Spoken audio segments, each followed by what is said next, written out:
Magandang araw sa inyong lahat. Ngayong araw ay tatalakayin natin ang tungkol sa paksang sitwasyong pangwika sa kalakalan. Sa ating pakikipagkalakalan, ang paggamit ng tamang wika ay napakahalaga.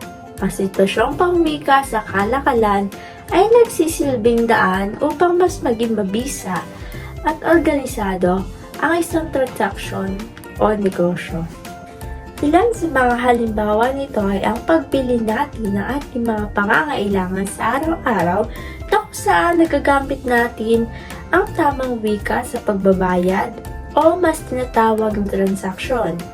Maraming kumpanya ang gumagamit ng hiram na wika o salita upang lubusan silang maunawaan ng kapwa nilang kumpanya o mga negosyante. Mahalaga ang bigyang pansin at talakayin ang paggamit ng tamang wika pagdating sa kalakalan. Marahil dahil ito ang nagsisilbing ekonomiya ng Pilipinas, nagigibatayan ito ng mas mangunlad at mas malawak na ekonomiya ng isang bansa. Ito ay lubusang kapaki-pakinabang sa atin bilang isang mamamayan sa isang bansa, sapagkat sa parang ito matutugunan natin ang ating pangangailangan sa pang-araw-araw, pagpapalago ng negosyo at iba pang may kinalaman sa pakikipagkalakalan.